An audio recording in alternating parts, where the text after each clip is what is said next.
Assalamualaikum warahmatullahi wabarakatuh.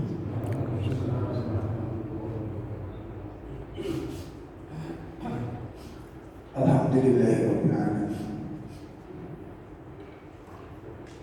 Alladzi arsala rasulahu bil huda wa dinil haqq liyudhhirahu 'ala dini kulli wa kafa billahi syahida. Asyhadu an la ilaha illallah wahdahu la syarika lah wa asyhadu anna Muhammadan abduhu wa rasuluh. Allahumma shalli wa sallim wa barik ala nabiyyina Muhammadin wa ala alihi wa ashabihi wa man tabi'ahum bi ihsanin ila yaumiddin. Ya ayyuhalladzina amanu taqullaha haqqa tuqatih wa la tamutunna illa wa antum muslimun. Amma ba'd. Ikhwatul iman, bapak-bapak, ibu-ibu, jamaah sholat subuh yang semoga dimuliakan Allah Subhanahu wa ta'ala. Alhamdulillah, pada pagi ini kita semuanya diberikan kesempatan oleh Allah Ta'ala untuk bersama-sama belajar memahami tentang perkara-perkara yang berhubungan dengan agama ini. Dan perlu kita sadari bahwa mempelajari perkara-perkara yang berkaitan dengan agama itu bagian perkara terpenting, bagian perkara terpenting di dalam kehidupan ini. Sebab antara agama dengan kehidupan itu tidak bisa dipisahkan. Sebagaimana sebuah doa yang sering kita baca, Allahumma shlih li dini allati huwa isnatu amri. Di dalam doa itu kita minta kepada Allah agar kita diperbaiki urusan agamanya. Ya Allah, perbaikilah urusan agama saya. Itu doa. Allahumma shlih li dini. Ya Allah, perbaikilah urusan agama saya. Allati huwa isnatu amri, yang mana agama itu merupakan penjaga dari semua urusan saya. Itu sih doa yang kita baca. Ya, di mana agama itu penjaga dari semua urusan saya. Artinya apa? Seluruh urusan kita yang ada dalam berkaitan dengan dunia ini itu gak bisa dipisahkan dengan urusan agama. Artinya kalau agamanya bagus, maka urusan dunianya juga akan bagus. Karena agama yang baik itu akan menjaga semua urusan dunianya. Maka itu kunci. Itu kunci. Kenapa kok kunci? Agama itu kan pemahaman dan keyakinan dan amalan. Itu agama itu pemahaman, keyakinan dan amalan. Itu agama. Coba kita simak. Pemahaman, keyakinan, amalan. Amal seseorang baik tidaknya ditentukan oleh apa? Iya, keyakinannya. Nek keyakinannya benar, amalnya mesti benar. Sakit ikut paham ini. Nek keyakinannya benar, amalnya mesti benar. Keyakinan itu benar kalau pemahamannya benar. Karena keyakinan itu berasal dari mana? Pemahaman. Nek pemahaman yang salah melahirkan keyakinan yang salah. Keyakinan yang salah akan melahirkan perbuatan yang salah. Sama dengan orang-orang takfiri. Orang takfiri itu pokoknya bentuk orang lain kafir. Termasuk teroris dia tahu ini ciptaan dari mana, munculnya dari mana. Tahu-tahu ujuk-ujuk menyatakan diri sebagai mujahid. Kita ujuk-ujuk menyatakan dirinya sebagai mujahid, orang yang sedang jihad di jalan Allah. Coba dia melakukan perbuatan teror itu dari mana? Keyakinannya. Karena meyakini begitu beragama yang benar itu. Nah, keyakinan itu berasal dari mana? Pemahaman. Karena pemahaman yang salah melahirkan keyakinan yang salah. Keyakinan yang salah melahirkan. Nanti nggak bisa dipisah antara kehidupan dunia ini dengan agama. Makanya pulang bersama kita lihat dari sebuah pernyataan Imam Ibnu Sirin. Imam Ibnu Sirin itu pernah ngomong dari Inna hadzal ilma dinun. Ya, sesungguhnya ilmu ini adalah agama. Ilmu itu adalah agama. Artinya agama itu adalah ilmu. Fandur annan takhuduh, katanya. Karena ilmu itu agama dan agama itu ilmu, fandur, kata perhatikan. Perhatikan, simak dengan baik. Simak dengan baik. Annan takhuduh, dari siapa engkau mengambilnya? Dari siapa engkau mengambilnya? Kenapa sumber pengambilan kok diperhatikan? Karena sumber pengambilan itu melahirkan pemahaman. Dari mana kita pemahaman siapa yang kita pakai? Saya ketemu bahannya ini. Makanya kalau memahami agama itu kalau tidak di atas sunnah pasti akan kebablasan dari dua sisi. Satu, sing keras kebablasannya kerasnya, sing lembut kebablasan. Iblis-iblis itu duduk musuh akhirnya jadi bonus. Iya, kekafiran tak boleh, kufur itu tak boleh. Gimana ini? Ya, ini kebablasan lembut ya, kebablasan kasar ya, ribut. Gini kok tadi ini itu ada kelompok-kelompok radikalisme, fatwa-fatwa yang pokoknya tidak mendukung kalau kafir secara mutlak, tidak ada kaidah-kaidah di dalam orang kafir itu musuh kita semuanya, bunuh di mana saja kita temukan. Ya rusaknya perlu dipahami kata sekali, dipahami dengan pemahaman sendiri. Makanya diperhatikan kata beliau, fandur annan ta'khudu, maka ambillah dan perhatikanlah dari mana engkau mengambilnya. Nah, bapak-bapak, ibu-ibu sekalian yang dimuliakan Allah, menindaklanjuti pembahasan kita tentang al-adab.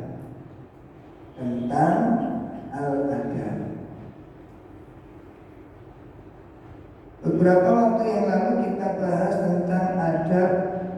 Kalau adab kemarin ada 3 macam.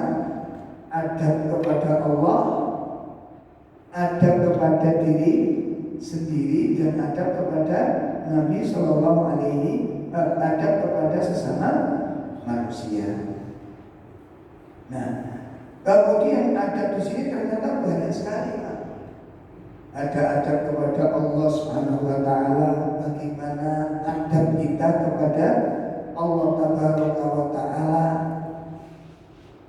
yang harus kita lakukan terhadap Allah Subhanahu wa taala. Dan ini adalah aqdul adab. Perhatikan. Pernah dengar nggak kalimat begini? Masih aku gak sholat orang fokus yang penting ada tombol terbaru api. Pernah dengar kalimat ini? Masih sholat gak apa-apa, sepenting kita itu dengan sesama manusia. Baik, tinimbang sholat tapi ambil bersama manusia. Ini kalimat yang perbandingannya nggak pas lagi. Coba jadikan renungkan. Seandainya diambil dari satu sisi pun tetap salah misalnya. Ngambil perbandingannya juga salah. Simak yang pertama. Gak sholat orang fokus yang penting dengan sesama manusia itu. Baik. Sekarang sholat itu hubungannya manusia dengan siapa? Dengan kok bisa panjenengan atau ada orang mengatakan ambek Allah gak api itu kau fokus yang penting ambek sesama manusia. Halo? Logika begitu ini.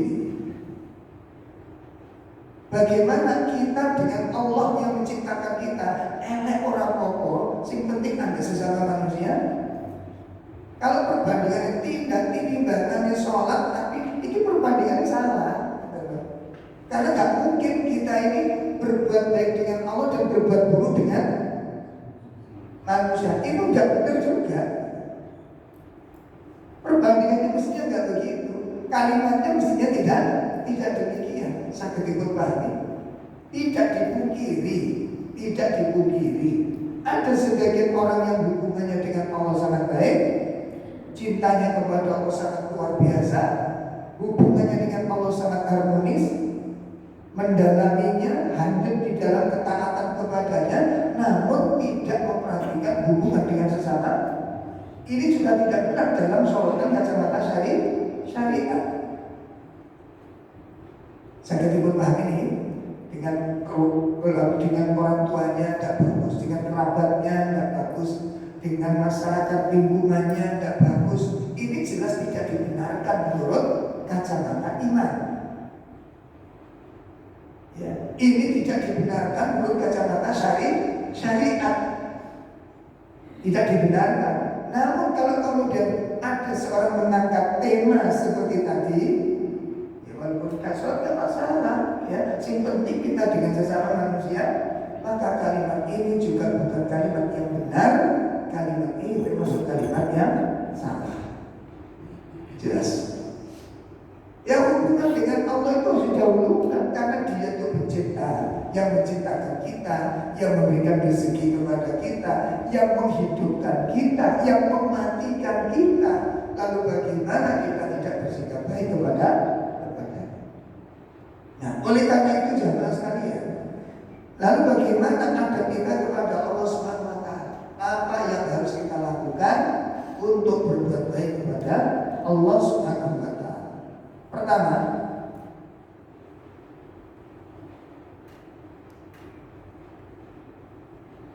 an ya'buduhu mutlaqan fi kulli hayati. Ya, an ya'buduhu bi wahdatillahi ta'ala mutlaqan fi hayati.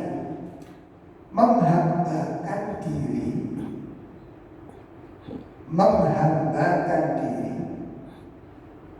ya, dengan hanya beribadah kepada Allah secara mutlak.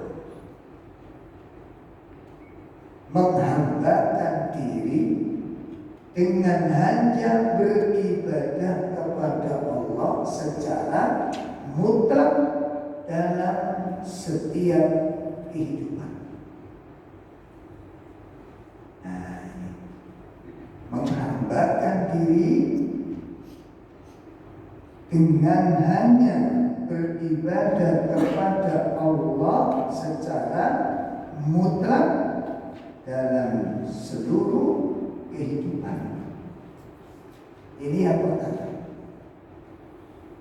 Dan inilah ibadah tertinggi, kedudukan tertinggi yang diraih oleh manusia.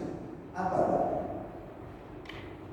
Ketika seseorang bisa meraih kedudukan al-abdu. Ribut? Ketika seseorang mampu meraih kedudukan al-abdu. Apa itu al-abdu? Saya adalah hamba. Itu kedudukan tertinggi. Memposisikan diri sebagai hamba di hadapan Allah Subhanahu wa Ta'ala, dan seluruh ibadah kita nanti bakal kita kaji dengan baik. Itu kita menempatkan diri, memposisikan diri itu sebagai apa? Itu puncaknya. Coba kalimat talbiyah yang kita ucapkan di dalam haji itu apa? Gimana? Labbaik Allahumma labbaik. Kemudian labbaik la syarika laka labbaik innal hamda wan ni'mata laka wal mulk la syarika lak. Isinya apa? Isinya apa? Ayo, isinya apa? Penghambaan. Makanya kalau dengan hari haji, kalau kita jelas gagal itu. Jelas gagal itu. Anda belum belajar tentang haji.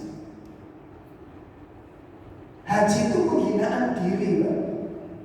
Menghinakan diri datang kepada Allah. Makanya menggunakan pakaian ihram, sebuah simbol apa? Simbol bahwa semua atribut dunia ditanggalkan. Dengan mau jadi apa? Presiden. Kalau sudah haji pakai baju apa? Jaket, jas, rompi. Enggak. Taruh semua atribut dunia. Letakkan semua atribut dunia. Gunakan pakaian penghambaan. Pakaian itulah yang kau pakai menghadap kepada Allah Ta'ala. Itu simbol. Jelas kan? Itu simbol pakaian penghambaan. Karena pakaian itu yang Anda pakai nanti menghadap kepada Allah SWT. Makanya kan disyariatkan tidak berjahit. Nah, kelambi gula biasanya menghadap Allah nanti juga nggak berjahit, Pak. Diuntel-untel, dipotong dengan saya ini. Sadar dengan itu? Kan menggunakan kalimat itu. Makanya kalau kita renungkan, ini adalah baju penghambaan untuk menghadap kepada Allah. Kita itu dalam rangka memenuhi makanya kalimatnya labbaik artinya apa? Nah, ini sih bahaya. Labbaik Allahumma labbaik. Aku penuhi ya Allah panggilan. Hari itu kita memenuhi panggilan Allah untuk beribadah dengan menggunakan baju penghambaan itu. Besok kita menggunakan baju penghambaan juga memenuhi panggilan Allah, bukan untuk beribadah, tetapi untuk menerima balasan ibadah. Jadi kita memenuhi panggilan Allah dua kali. Pertama, memenuhi panggilan Allah dalam rangka beribadah untuk penghambaan diri kepada Allah. Panggilan yang kedua, siapkan diri. Sehingga kandungan isi tarbiyah itu mentauhidkan Allah. Jelas ini?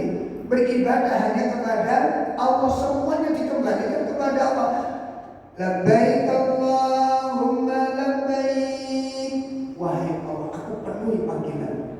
Labbaik la syarika laka labbaik. Aku penuhi panggilan zat yang tidak ada sekutu baginya. Innal hamda, segala pujian, wa nikmata, seluruh kenikmatan, laka wal mulk, dan semua kekuasaan itu milikmu ya Allah. Terus Anda punya apa? Punya apa kita? Itu ucapan kita yang kita lafazkan di dalam tarbiyah. Dan itu sejak terus sampai kita sampai tanah haram. Labbaik Allahumma labbaik, labbaik la syarika lak labbaik, innal hamda wan ni'mata laka wal mulk. Segala pujian milikmu, segala nikmat milikmu, segala kekuasaan milikmu. Lalu kita datang sebagai siapa? Pertanyaannya, Pak, aku mau jadi apa? Itu yang menjadikan ulama saleh haji ben sudah jarang tetap kerakuan ini. Itu yang menjadikan kita tetap congkak ketika haji, gagal menunaikan kewajiban dengan baik. Haji ini bukan sah, haji ini sah haji. Tapi kegagalan kita untuk menjadi hamba. Jelas ini. Makanya gak khusyuk, dikatakan mabrur. Apa sih jadi mabrur? Mulai bingung lagi. Albir itu apa? Kebaktian. Mabrur orang-orang yang sukses berbakti kepada Allah Ta'ala. Bagaimana ciri-ciri? Oh kan? Coba kita buka surat Al-Baqarah. Kalau kita mabrur, kita punya sifat-sifat ini. Nek dulu berarti ketika kalimat ngaji. Al-Baqarah ayat 177. 170. Itu sifat-sifat orang yang mabrur. Laisal birra an tuwallu wujuhakum qibalal masyriqi wal maghrib walakinnal birra man amana billahi wal yawmil akhir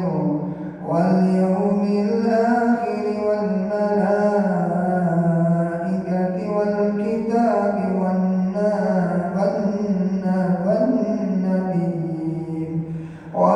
والنبيين وآتى المال على حبه ذوي القربى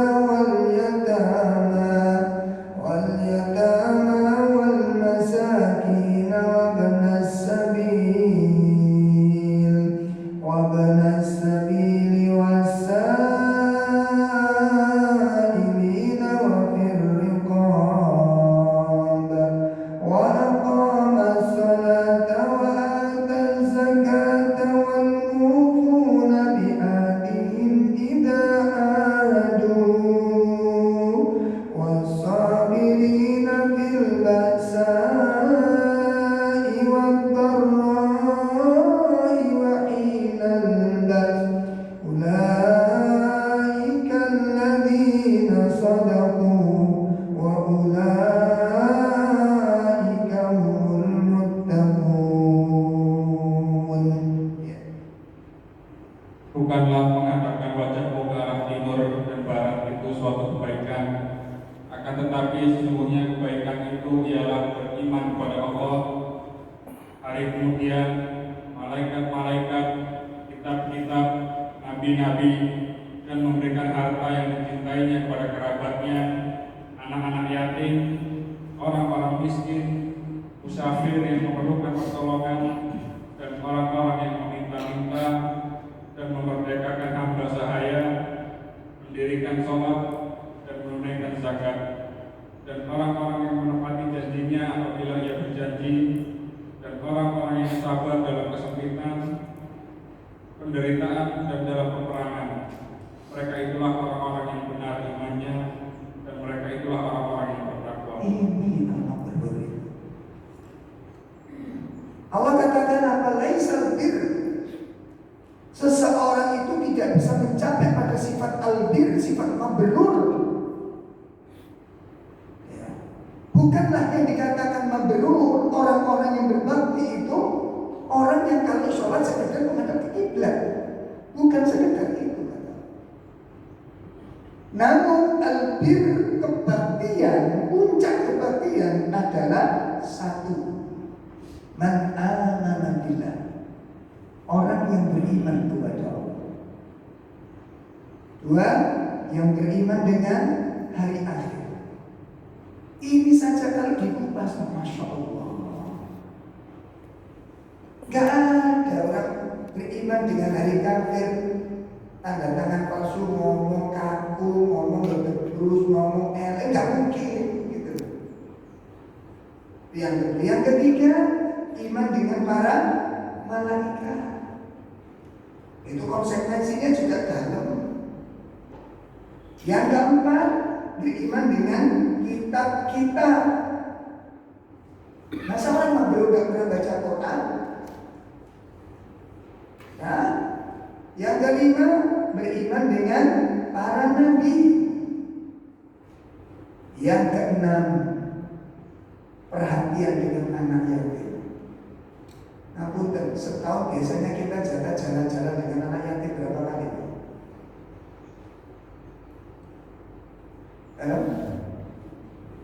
Setahun berapa kali? Satu kali, tiga kali. Oh enggak, dua kali. Enggak juga, satu kali. Pak, anak yatim bukan cuma dikasih makan. Ayat-ayat tentang anak yatim itu minim membicarakan tentang makanan. Yang paling banyak memberikan sesuatu yang tidak didapat oleh mereka. Kasih sayang.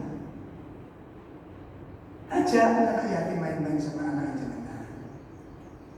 Suruh panggil bapak hari itu gitu. Sombong. Panggil aku bapak saja sudah. Dan untuk bapak itu pakai anak yatim. Panggil bapak biar senang dia. Ajak main-main.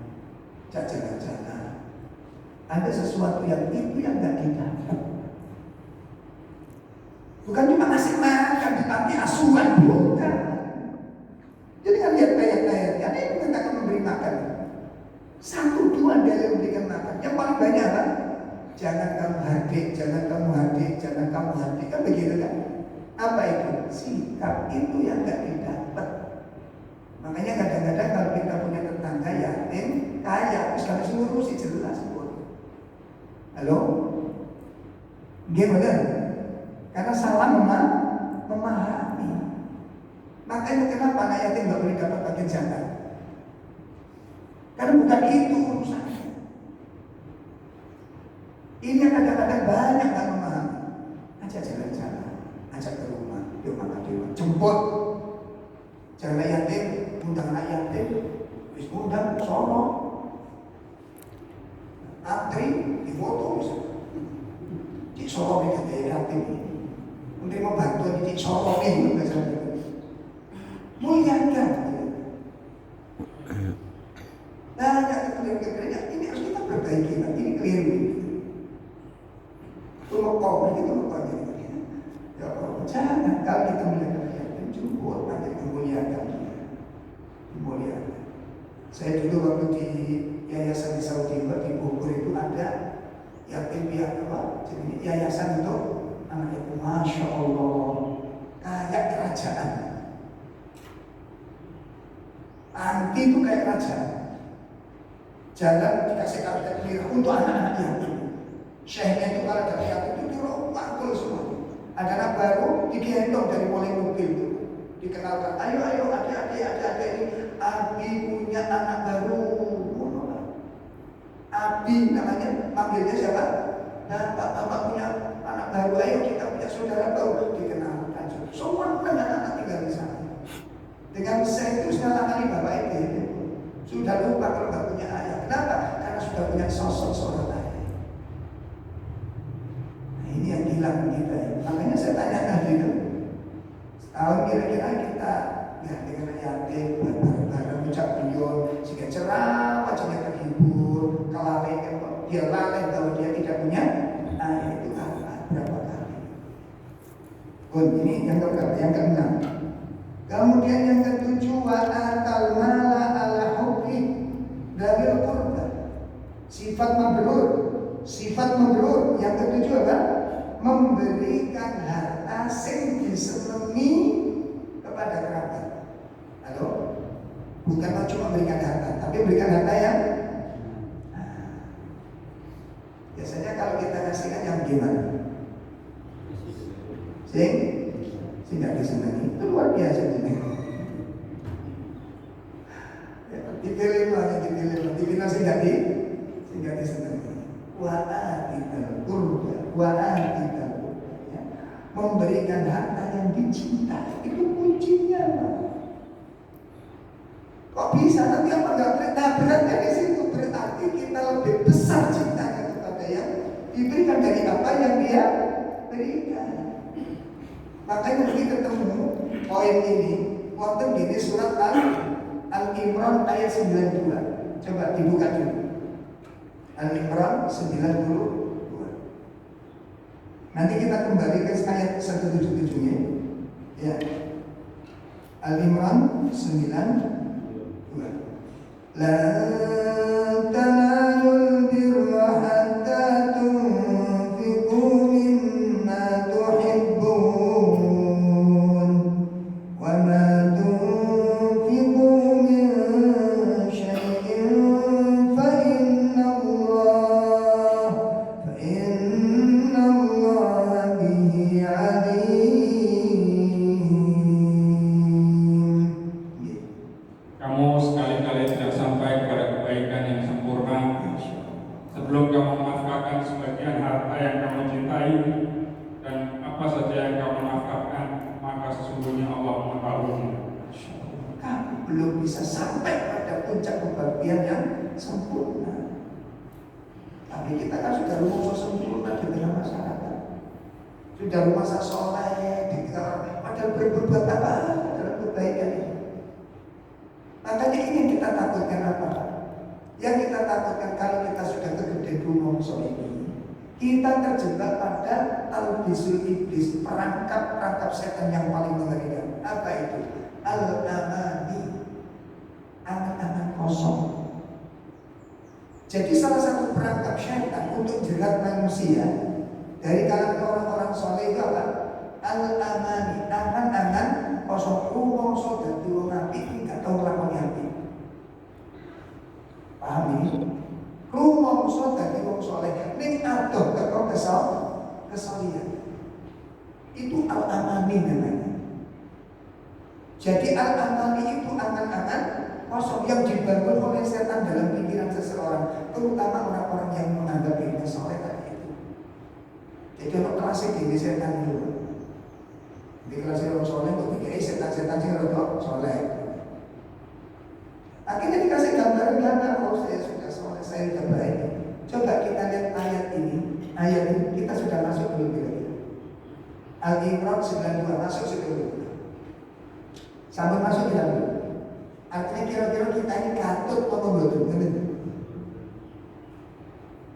Laisal bir. Seseorang tidak bisa mencapai kebaktian yang sempurna, kesolihan yang sempurna, ketakwaan yang sempurna, iman yang sempurna, sampai hatta tunfiqu mimma tuhibbun, sampai kalian mampu memberikan sesuatu yang kamu cintai. Nyambung dengan surat apa tadi?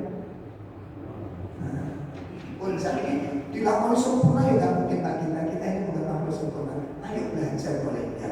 Contoh, besok ada donasi pengumpulan baju layak pakai. Sindiket mas sini, sini penggerak. Sarung sekipir, pengen sini KCC.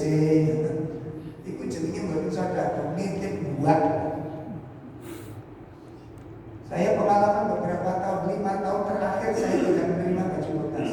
Ustaz ini gimana Pak? Enggak, berudak. Tapi ini kita sih saya cuma nyar. Walaupun betul 5 nyar. Saya ketemu berapa opsi penting nyar. Kenapa? Pengalaman saya selama dalam baksos di lapangan, ada meletus, ada macam-macam. Kita kumpul. Nah, itu kita nggak langsung kita kirim, Pak. Kita suruh itu. Kita suruh Masya Allah. Kita dapat pertama setoran itu 7 karung. Sing layak itu 2 karung. Sing lihat selimo, nitip. Ini kok buat. Lalu sudah jelas itu sarungko, sarung mukena baju koko. Kita siap sarungko. Lalu celana dalam itu katut. Itu banget tentu. Lalu berkali-kali ulang-ulang. Kalau cekak katut, ini kita dikirim lagi. Astagfirullah. Makanya saya sudah ketat 5 tahun terakhir nggak beli main baju bekas. Pokoknya tapi ini enggak benar, enggak. Trauma jadi Allah. Sampai ke situ saya enggak bisa. Itu bagaimana kita ya? Makanya prakteknya ayat ini kayak apa? Ulama-ulama dulu itu kalau ngaji itu waktu cuma ayat itu bahasa sampun paham. Pernah ada seorang ulama itu membaca Al-Ma'un itu sampai 1 bulan dibaca. Enggak, tidak. Sampai santri itu benar. Begitu sudah 1 bulan, ya Syekh, apa kita nggak ada tambahan materi lain? Kenapa? Ini kan insya Allah sudah 1 bulan kita baca Al-Ma'un. Oh, kenapa memang? Enggak, barangkali kita butuh ilmu yang lain, biar pendapatan dalamnya, biar wawasannya terus. Kata Al-Ma'un saja. Sudah apa kata? Sudah ngerti maksudnya? Sudah. Apa maksudnya? Anak sudah kamu amalkan? Belum. Wajib sakulan kas. Apa sih arti Al-Ma'un itu? Makanya bulan yang lalu kan sudah saya sampaikan ke jenengan. Kapan terakhir kali jenengan masuk ke rumahnya orang miskin? Jawabin apa? Al-Ma'un kan ini sudah diamalkan. Begitu juga hari ini kita tanya, setahun berapa kali kita jalan-jalan sama anak-anak yatim? Kita jemput ke rumahnya, kita bawa jalan-jalan sama anak-anak kita, makan bareng bersama mereka. Itu kemuliaan yang harus kita dapatkan. Itu keagungan yang harus kita terapkan. Ojo mikir wetenge dhewe ya. Kalau sekedar ngasih makan, itu enggak ada ujian yang lebih berat. Ujian berat ini kalau kita membawa anak yatim keluar itu biasanya untuk dapat kita. Di situ jangan kali itu diuji. Kenapa? Karena enggak ada yang membimbing, enggak ada yang mengarahkan. Hidupnya los, hidupnya bebas, hidupnya merdeka. Enggak mesti ngotot. Ya benar enggak boleh begitu. Nasi kita sama, enggak mesti ngomong itu yang diharapkan suara itu. Maka kadang-kadang bertobat supaya ada yang mereka. Makanya kan ayatnya fa'ammal yatima fala taqhar. Ada pun dengan anak yatim jangan kamu hardik, jangan kamu minta kenapa biasa. Itu untuk mendapatkan perhatian, tapi orang-orang di sekitarnya tidak memahami apa yang dibutuhkan. Ayat sudah mengingatkan fa'ammal yatima fala taqhar, fa'ammal yatima fala taqhar, itu berkali-kali di Al-Quran. Cuma kita kurang respon jadi seseorang dalam memahami. Sambung, kita kembali surat Al-Baqarah, membahas tentang al-mabrur, sifat-sifat mabrur. Jadi yang keenam memberikan harta kepada siapa? Harta yang disenangi kepada kerabat, kepada kerabat yang tidak mampu, ya. Kemudian yang ketujuh kepada anak-anak yatim. Ayo diagendakan itu Pak. Ya keluarga kita kayak balik anak yatim sampai sini kita kenal, kita bawa beberapa anak untuk perubahan bareng-bareng. Nah, cari yang di masyarakat kampung kan banyak sekarang anak yatim yang tidak kita di panti asuhan itu diajak. Awan yang bagus, tapi memang ujiannya itu berat. Beberapa waktu yang lalu kita ngajar di sana, terakhir musim corona itu. Jadi ada 3 anak masih kecil-kecil ya Allah. 3 anak ini ditinggal bapaknya dalam 3 bulan. Yang pertama ibunya jarak 3 bulan meninggal dunia. 3 bulan kehilangan 2 orang tuanya.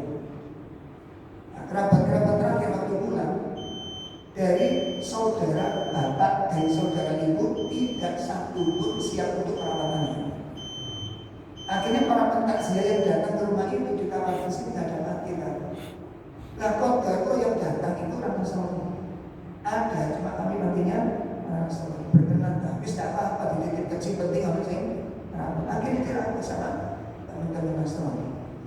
Nah masjid dengar karena ini wilayahnya masjid, maka dirunding sama masjid. Alhamdulillah dikasihkan lagi di masjid. Nah akhirnya selama di masjid kita tampung, kita carikan tempat menampung. Subhanallah. Anak ini nggak ngerti, sebelum ngerti kalau bapaknya meninggal itu jenengan kecil-kecil. Jadi kan bisa gambarkan. Yang paling terasa apa? Kalau malam. Kan beda dengan saya kan malam kan dampingin anak-anak, calon. Ini agak dijaga. Namun ya bangun kan beda. Jadi anak-anak bapak, ya. Jadi bapak ada sih cocok jadi bapak, ya minder. Itu yang gak didapat. Itu yang gak mereka peroleh. Maka maukah kita berada di sampingnya untuk disebut kalimat itu kepada Anda. Dan juga akhirnya kalau memang memungkinkan dan punya kesempatan, kita punya kesempatan untuk itu berbahagia. Berbahagia. Mas kalau kamu sulit manggil aku, manggil Bapak aja. Saya senang. Bapak angkat kan bisa. Ya, jangan risih mendapatkan panggilan itu. Ini yang tidak dapat, ini tidak dapat oleh mereka. Yang tidak dapat oleh mereka. Coba diajak anak-anak main kemana, Bonbin atau ke taman safari. Tidak usah ke taman safari lah, kita dihinakan di sana. Nanti ke Bonbin Surabaya, jelas menurut sana, jelas kewannya. Taman safari, pulang bersama sini kerangkeng, kewannya bebas. Yang di Bonbin jelas, kewannya sini kerangkeng, kewannya bebas. Taman safari buat kita yang terbatas. Tak laku malah. Nah di Bonbin Surabaya kan jelas, katanya binatangnya di kerangkeng, menusanya sih kita jalan-jalan, kita datang menonton. Nah kita di taman safari kita yang kita pulang.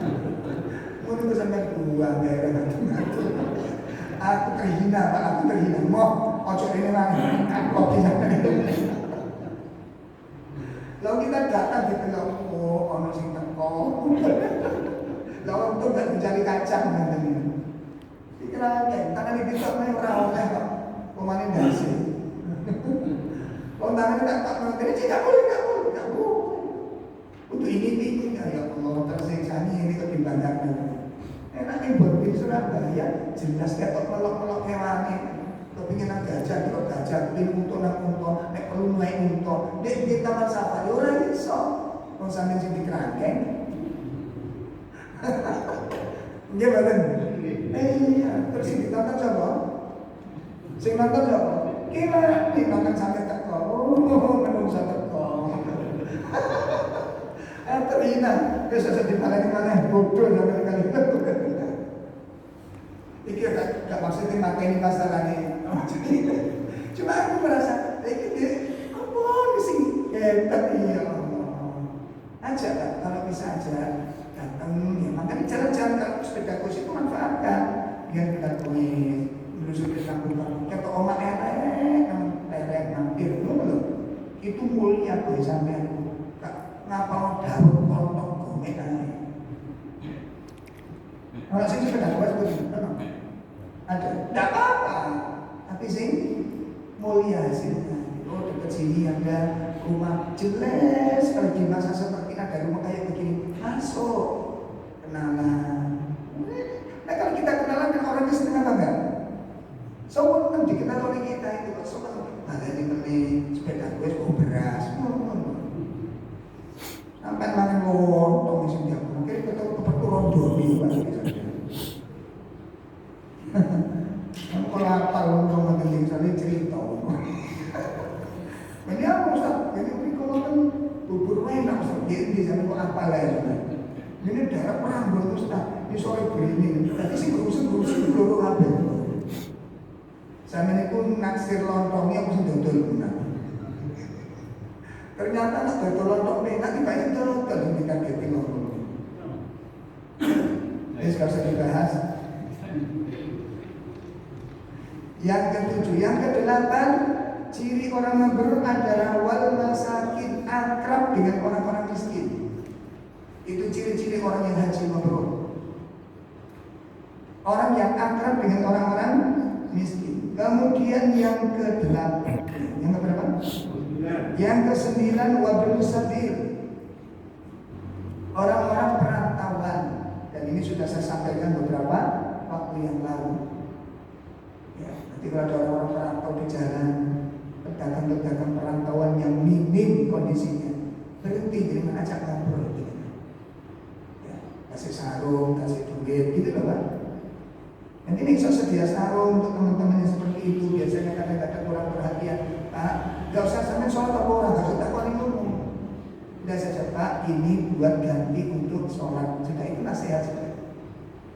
Ini buat ganti untuk sholat. Tapi gak sarung tok, kan gak cukup. Kasih duit dia senang gitu. Itu ibu sampaikan, itu hak mereka. Itu hak mereka. Seperti yang tadi saya sampaikan, biasanya kalau orang-orang luar kota ke kita itu kan jual-jual sih betul. Kadang-kadang jual klinik, orang payu tadi. Ikut tolong dino orang mesti naik payu siji. Percaya belum? Kenapa anak-anak kita sudah gak biasa main begitu? Anak kita sudah main baterai. Nah, gaya saya bilang apa? Remote, mainan kayak begitu udah gak tahu. Dan rata-rata penjual-penjual seperti itu dari luar, itu yang dimaksud Ibnu Sabil. Orang-orang perantauan dan mereka dalam kondisi darurat. Jelas nih? Jual cuek, kalau jual cuek ini layak. Itu satu seminggu lo mesti bayu sintok. Kenapa? Bilang cuek sampai tujuh sampai 3 tahun orang tenda. Jadi waktu. Bagaimana coba jangan jual begitu lakunya berapa? Tanya pernah mikir jadinya. Kalau melihat orang seperti itu mikir nggak jadi. Ini nggak mikir kan nggak cerdas sebenarnya. Terus kata melok-melok nggak bisa mikir. Itu namanya nggak peka. Jelas? Nah berhenti coba. Lebih penting. Anda ada kasih makan 50.000 buat makan siang. Itu masya Allah, masya Allah. Ini mabrur. Ini sifat-sifat mabrur. Kemudian wakil rikoh kepada budak-budak. Dan ini tidak masuk karena tidak ada di sekitar kita. Kemudian yang ke-10 wa aqamus shalah. Orang-orang mabrur itu menegakkan sholat. Haji mabrur sholatnya miring-miring karuan. Terlambat di dalam jamaah, bermalas-malasan ke masjid. Bagaimana disebut mabrur? Ya, dia lebih memilih sholat sendiri yang berapa banyak kebaikan yang kita dapatkan dengan sholat sendiri. Bukan tidak boleh, sah, tapi kita bisa dosa karena tidak mendatangi panggilan dari Allah Subhanahu wa Ta'ala. Yang keberapa tadi? Yang ke-10. Yang ke-11 menunaikan zakat. Menunaikan zakat. Yang ke-12, yang ke-13 menepati janji apabila punya janji. Ya, ditepati janji-janjinya yang dulu belum tertunaikan, yang dulu belum dilaksanakan. Janji nanti kalau aku sudah jadi pegawai enak, nanti aku akan datangi. Kalau enggak ditagih oleh Allah di akhir. Sering kali sebelum jadi doakan ya nanti kalau aku sukses, aku akan perhatian dengan aku bantu. Cuma 1 kali 2 kali baru setelah itu hilang.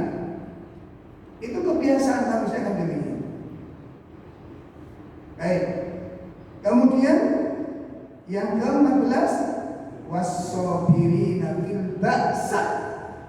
Sabar di dalam menghadapi kemiskinan. Sabar di dalam menghadapi kemiskinan. Sudahkah kita punya sifat ini? Sabar itu gak gampang. Ya. Itu sifat mabrur. Yang keberapa tadi? 13. As-sabirina fil ba'sa. Sabar di dalam kemelaratan. Wa dharra dan sabar ketika dia sakit, gak berkeluh kesah, gak namuan. Ya. Jadi kalau sakit gak namuan, gak kesumahan.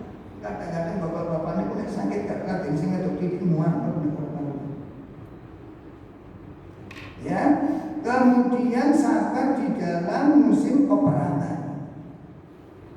Karena perang itu berat, makanya jangan mengharap-harap perang. Perang itu berat, terluka, terbunuh.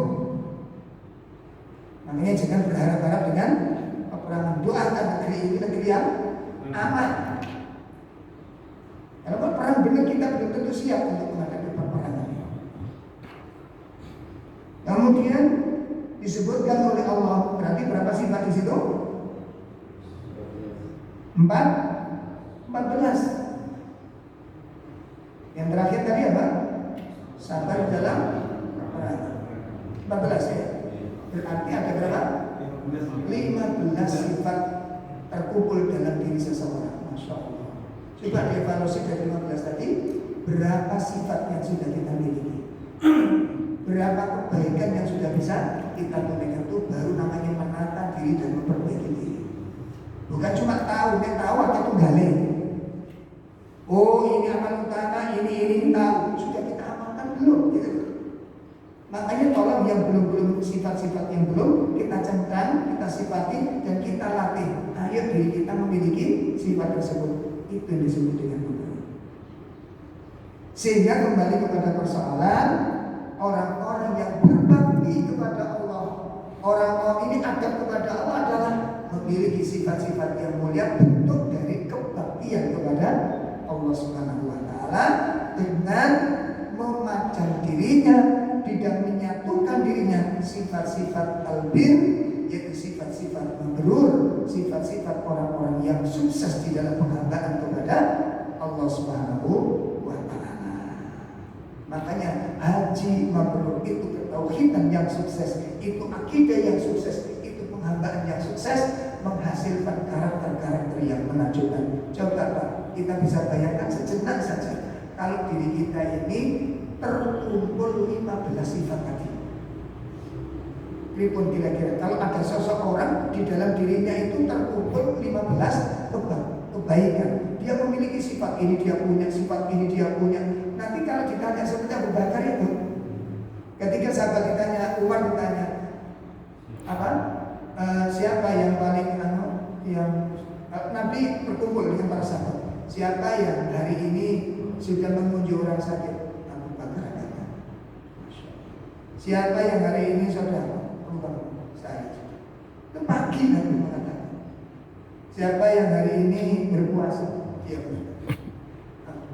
kata Umar, aku tidak benar-benar bisa mengalahkan kebaikan Abu Bakar. Karena setiap kebaikan yang ditanyakan Nabi, Abu Bakar orangnya. Subhanallah ya ikhwan, Bapak Ibu sekalian yang dimuliakan Allah.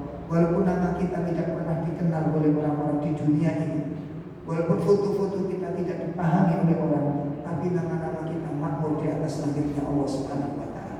Itu yang kita harapkan, itu yang kita inginkan. Kita orang-orang yang viral di langitnya Allah Subhanahu wa taala. Kita orang-orang yang viral di tengah-tengah malaikatnya Allah. Dengan apa? Sifat-sifat mulia, terangkat derajat kita di tengah-tengah mereka. Kenapa? Karena Allah mencintainya. Ketika Allah mencintai seorang hamba, Allah panggil malaikat Jibril. Ya Jibril, ta'al. Labbaika ya Allah, aku penuhi panggilanmu ya Allah. Ada apa ya Allah? Kata Jibril. Allah mengatakan, ya Jibril, ketahuilah, aku mencintai si fulan. Aku mencintai si fulan. Oleh karena itu, cintailah si fulan ini. Dan sampaikan kepada seluruh malaikat yang di langit untuk mencintai si fulan. Saya yakin-yakinnya bila kita bersungguh-sungguh belajar untuk memperbaiki diri, mari kita kumpulkan sifat-sifat mulia ini pada diri kita untuk belajar kembali, mengulang kembali, menata kembali untuk mencapai derajat mabrur haji umroh yang sudah pernah kita lakukan. Mudah-mudahan Allah memberikan kemudahan kepada kita semuanya untuk bisa meraih amal-amal yang mulia tersebut. Wallahu a'lam bishawab. Ada yang perlu disampaikan? Ada Ustaz. Yang pertama dari sifat albir yang 15, kenapa iman kepada takdir tidak masuk sementara 5 rukun iman yang lain sudah masuk. Yang kedua, batasan umur anak yatim itu berapa Ustaz? Kemudian yang ketiga ini yang rawan Ustaz. Dari sekian banyak anak yatim rata-rata di sini ibunya masih muda semua.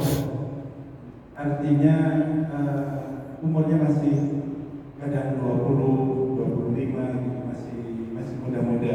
Bagaimana triknya memberikan perhatian kepada anak yatim yang ibunya masih muda, bahkan yang jual lontong seperti disampaikan Ustaz itu masih muda juga. Tolong sekalian. Bagaimana tidak menimbulkan fitnah, bagaimana tidak menimbulkan ini di rumah tangga yang sebelahnya dan lain sebagainya. Nah, Bismillahirrahmanirrahim. Di dalam bab iman, kenapa iman takdir tidak dimasukkan? Sebenarnya ini sudah bagian darinya. Seperti Nabi mengatakan, "Man kana yu'minu billahi wal yawmil akhir falyukrim jarahu." Barang siapa beriman kepada Allah, beriman dengan hari akhir, muliakan tetangganya. Kenapa kok cuma iman kepada Allah dan iman dengan hari akhir? Kenapa kok dengan ini? Otomatis ini. Jelas? Karena iman dengan iman 6 itu hukumnya wajib, tidak boleh salah satu ditinggalkan. Cuma kalau kemudian kalau sebutkan hanya 2, kenapa kok sering diganti iman kepada Allah dan iman dengan hari akhir? Jaga lisannya. Kan gitu kan? Barang siapa beriman pada Allah, beriman dengan hari akhir, hendaklah berkata yang baik. Kenapa? Karena ini yang paling berkaitan dengan ucapan. Yang paling berkaitan dengan ucapan. Iman kepada Allah, iman dengan hari akhir, itu paling mendasar dengan ucapan. Orang kalau ngomong apa cari Jawa itu, nek cara Surabaya syukur jiplak, gak mikir. Seperti menuduh itu kan gak mikir dia. Memfitnah itu kan gak mikir dia. Mencaci itu kan gak mikir. Jelas ya? Nah, orang yang berbicara seperti itu tanda-tanda dia gak beriman kepada Allah dan iman kepada hari akhir. Dia gak beriman, demi Allah gak beriman. Yang dimaksud bukan tidak beriman dengan Allah, yang bukan, tapi tidak beriman dengan sifat-sifat dan keagungan Allah. Sekarang begini, loh kok bisa Ustaz? Mosok ngomong jelek saja tidak beriman dengan Allah? Bukan beriman tidak ada Allahnya, bukan. Gini loh, kalau kita duduk, kalau kita ada pertemuan, di situ ada orang yang kita pandang memiliki kedudukan yang mulia, dan kita punya rasa segan kepadanya. Wah, ini ngomong sembarangan. Hah? Berani banget. Ada ulama kibar satu bisa. Ada ulama kibar. Ulama kibar ini. Ulama besar. Kita duduk di tengah mereka. Walaupun kita biasanya celometan, walaupun kita biasanya selengean, berani ngomong. Kalau di situ ada orang yang kita segani, berani kita menunjukkan suara yang selengean kepada orang yang kita muliakan. Berani betul? Tidak berani. Kenapa? Segan. Tidak mungkin saya ngomong begitu diperdengarkan dengan orang yang kita muliakan. Ini baru manusia. Itu baru rasa segan kepada. Terus kalau kita ngomong jelek, bagaimana kita memperdengarkan suara jelek itu kepada Allah Ta'ala? Gimana rasa seganmu kepada Allah? Saya ketemu paham ini. Nah itu yang poin pertama. Jawaban pertama. Jadi tidak dilibatkannya iman kepada takdir bukan berarti ini dihapus juga. Karena itu sudah otomatis. Itu yang pertama. Yang kedua, batasan umur anak yatim itu sebelum dia bisa mandiri. Sebelum dia bisa mandiri. Ya usia-usia mungkin SMA, di bawah SMA. Mandiri SMA kan mestinya sudah bisa berarti harus dilatih di situ. Harus dipandu. Nah ini yang kita butuhkan, orang yang mampu. Orang yang berdinas mestinya begini, harus begini. Masya Allah, ini yang sulit untuk diterapkan. Jelas ya? Makanya kasih sayang dan perhatian itu untuk memandu, mendampingi supaya mereka berdiri tegak di atas kedewasaannya. Itu peran yang luar biasa. Itu peran yang luar biasa. Sabun? Gimana? Triknya untuk yang ibunya masih muda semua. Ya apa? Ya. Mas Alan jenengan dengan saya pekeu itu karena sama dewe sing ngocor. Coba istri kita yang disuruh maju, emang sama di sini maju soalnya perempuan. Nah, nggak punya kesempatan kan kalau begini. Nah, supaya tidak ada itu makanya istri kita libatkan, jangan kita selesai sudah kita. Nah, diajak sekali, tidak apa-apa. Yang penting istri bawa kesiapan, siap untuk perang.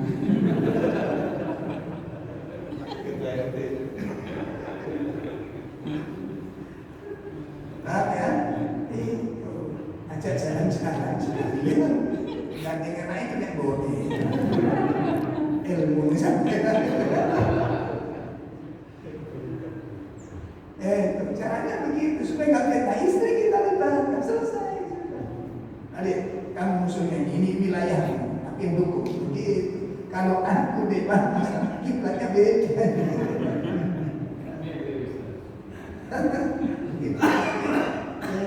Kalau dulu ada kakek-kakek, ada kakek-kakek nyantuni anak yatim jual makanan di pasar Larang. Datang ke saya, Ustaz, ini kan ada anak yatim kasihan, saya bantu. Dan kita bantu Pak, kita ikut bantu. Gimana? Bagus kan bisa. Jarak berapa bulan datang lagi, Ustaz, minta nasihatnya. Ini kan ibunya itu akrab dengan anak. Ya jelas Pak. Maksudnya sampai dia bulat, aku harus ngerti triknya. Jadi benar. Ini kan ada teman ibaratnya nolong separuh, itu nolong sisa. Oh, cerdas begitu. Jadi tahu langkah-langkahnya itu triknya itu langkah yang pertama apa, yang kedua apa, pinter begitu. Terus sekarang misalnya ini kayak ini kalau pulau waktu cek sisa. Sangat siapa? Dia cuma untuk rambut pulau itu kan pikiran sejenak. Tidak masalah itu hak ketenangan laki-laki. Dan dia memang butuh pendamping waktu itu. Ya. Dan kalau nanti jenengan yang menikahkan, aku nikah duduk kelas dulu menikahkan. Soalnya Bu Rita, kalau saya baca ritmenya ini kurang bagus orangnya ini. Kali itu akhirnya dinikahkan sama takmir. Ketua takmirnya yang menikahkan. Nah setelah itu jarakin 1 minggu. Ajinya kalau cerai tak pentung ini kalau memang dia masih kata-kata dicerai, kata laku sih. Oh, gimana sifatnya kan? Kalau bintang saya gimana?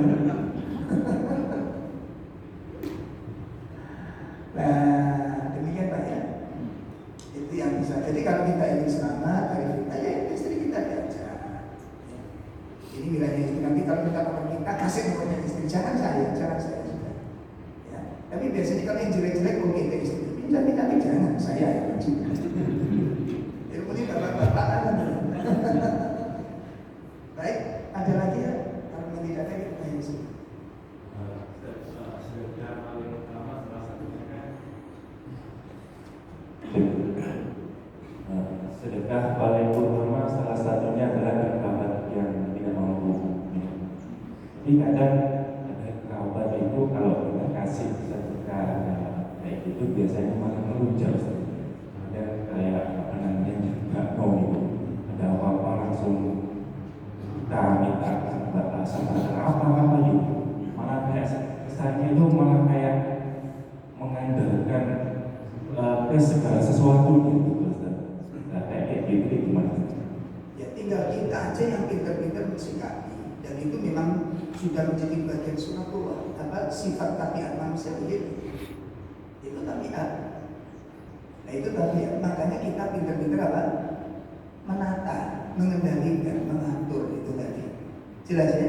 Nah, sehingga kalimat-kalimat yang kita sampaikan tetap kalimat-kalimat bilang pasti begitu itu pasti. Makanya itu tabiat. Itu tabiat. Namun di musola kami, di masjid tingkat rumah kami itu ada bapak-bapak yang setiap subuh itu sedekah makanan kecil untuk anak-anak yang kecil sholat itu. Kan kecil-kecil itu, anak SD itu, kelas 5, kelas 6, sholat itu kasih hadiah sama dia, rutin tiap hari. Jajan 500 kan tuh. Tapi anak itu jadi apa? Senang gitu. Anak itu senang. Dan setiap hari bisa jajan. Ini coba itu. Anak cilik yang menjadi semua dikasih. Ada 4 anak ya 4 murah, meriah. Nah, akhirnya apa? Karena tiap hari bikin anak cilik itu masih ketika nama itu mendagangan. Itu tapi apa manusia ini? Jelas ya? Tapi ya. Nah, tinggal saja satu ya, kita kondisikan. Yang pertama. Yang kedua, kita simak. Kalau memang ternyata orang tersebut atau saudara kita tersebut kan benar-benar dalam keadaan darurat, dia bukan tipe pemalas, dia bukan tipe orang yang menggantung, tapi kan kondisinya yang demikian dan dia sudah bekerja keras namun rezekinya tetap seret, maka kalau itu mengandalkan kita berbahagialah. Kenapa? Anda memiliki kedudukan yang mulia di sana. Nggak saja berbagi. Makanya yang perlu kita tata dalam manajemen hidup ini bukan masalahnya, tapi mindset pola pikir. Apa? Mindset pola pikir. Ada teman di situ aja itu.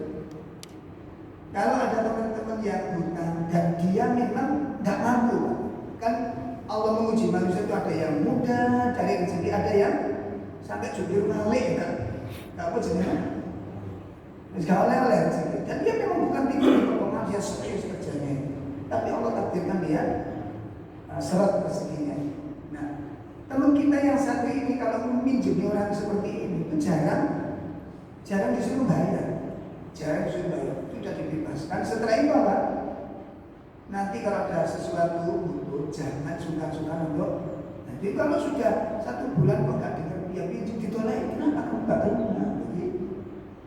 Dolei dia mana? Dolei orang yang pinjam, gitu.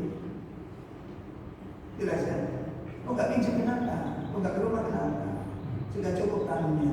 Nah itu makanya kan kita lihat dulu saudara kita atau kerabat kita atau orang yang seperti ini. Nah itu kira-kira karakternya yang begini. Nah kalau nanti tipenya tipe gandul dan memanfaatkan jadi wong Jawa niku tiga yatim megok rempelon, nah kita harus pinter-pinter mana yang paling butuh dan mana yang tidak. Jelas ya? Ada skala prioritas. Kalau itu bisa kita terapkan di sini. Ya itu tegas pemilihannya. Kalau kadang-kadang nggak bisa dulu itu mas, selilitan, belakang, sambat terus. Ngerti maksudnya? Nah, kami pun sudah kenyang menghadapi orang seperti ini. Longge pak. Kaos kaki, sepatu kelas sepatu, tuku sepatu, sambat, lalu kaos kaki separuh hilang, lalu talinya kedua, jadi sambat kabel. Nah, cuma kan kita harus ya, tadi pinter mengatakan. Kenapa? Karena dia juga bagian dari gerak. Salah ngomong terjadi salah. Bagaimana dengan peminta-minta di jalan? Kita tidak pernah memberi, apa salah? Juga dengan teman jauh yang sering minta-minta, apa ini tidak berhubungan dengan ajaran Islam. Nah, pertama minta-minta di jalan. Karena adanya beberapa kasus yang sudah terungkap. Banyaknya peminta-minta itu jadi profesi yang luar biasa. Peminta-minta ternyata punya rumah besar-besar, punya mobil, ada yang dimintai malah mobilnya Land. Karena fakta-fakta di lapangan seperti itu, maka tidak memberi pun tidak masalah dengan catatan minta maaf. Karena syariat Islam kalau nggak beri nggak apa-apa, tapi minta maaf itu ada di dalam surat Al-Baqarah. Nggak apa-apa kita nggak memberi. Kita memberi yang sudah jelas. Ini kita kenal yang kita jelas itu jauh lebih baik. Jelas ini. Karena memang kenyataannya banyak kan penipuan. Jadi singkat sikil butuh dibongkar, sikil dibuntel. Ternyata sikilnya gitu kan? Belum lagi yang beberapa waktu yang lalu di Pondok Mutiara itu istri saya langganan ngasih.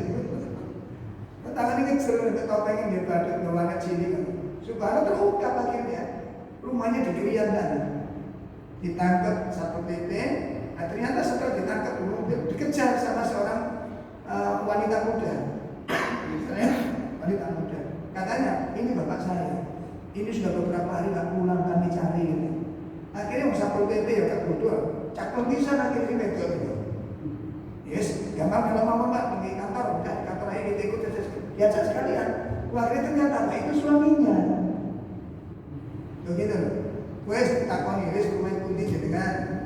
Bulat jenengan nek bulat. Kami masukkan ke Indonesia.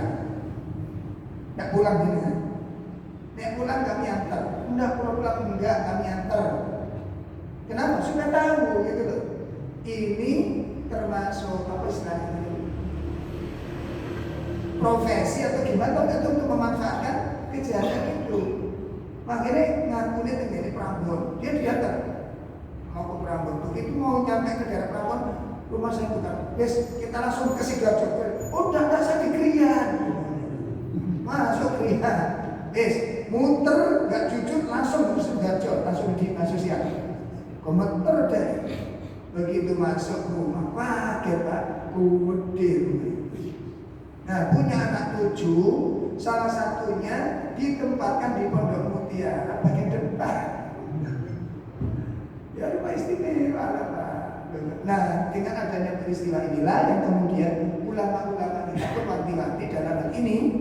Nah, kalau kita khawatir seperti ini, maka nggak ngasih nggak masalah, tapi minta maaf. Dan kita ngasihnya yang sudah kita kenal. Jelas ya?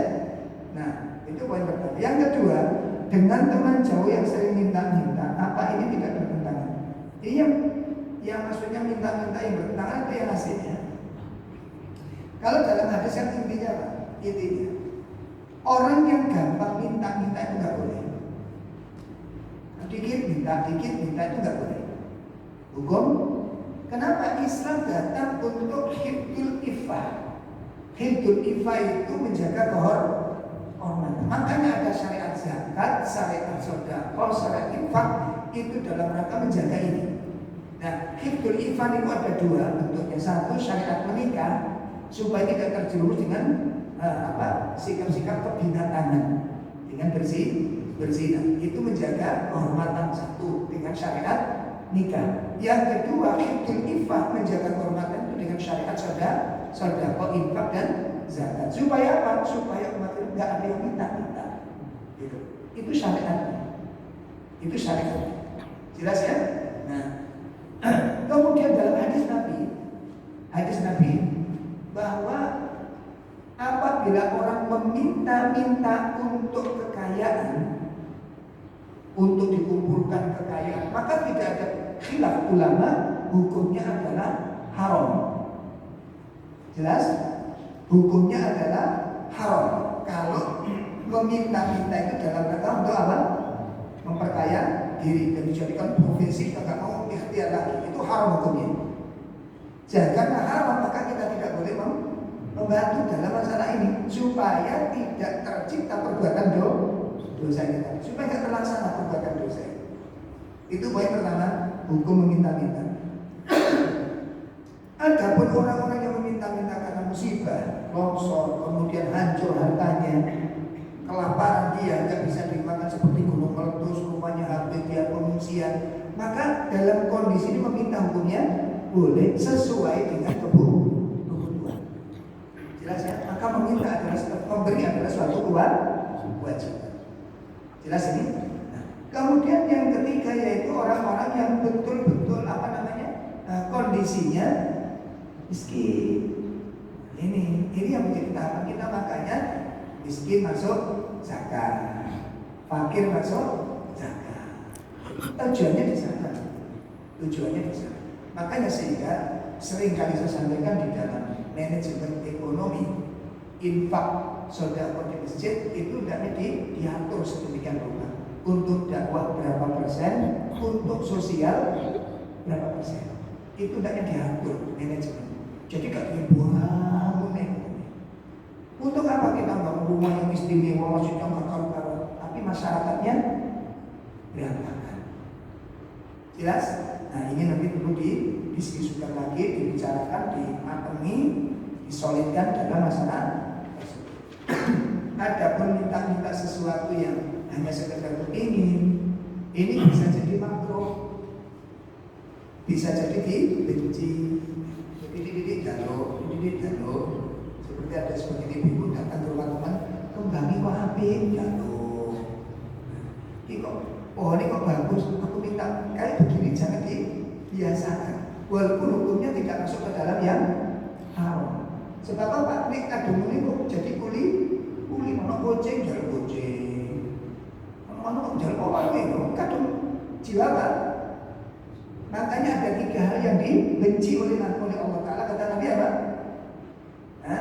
3 hal yang paling dibenci oleh Allah Ta'ala. 1, apa? Menyampaikan isu kila wakola. Dikatakan terus mengatakan. Yang kedua, apa yang paling dibenci oleh Nabi? Kasratus soal. Kasratus soal itu banyak meminta-minta, yaitu gampang jaluan. Makanya ini kita dituntutkan lagi ada teman kita jangan punya uang mangga yang besar, yang banyak. Kok jangan wah, ini seger. Namun itu seger, aku tuh paham. Oh, begini begitu. Beres bungkus. Oh. Jadi cok sampai tamu itu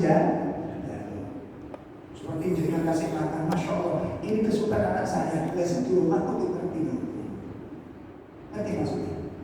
Pas dengan suka jajan gitu ya, kue apa, oh masya Allah seger banget. Ini kesukaan anak saya itu. Oh itu sih dulu aku tuh ngerti. Oh bungkus ini.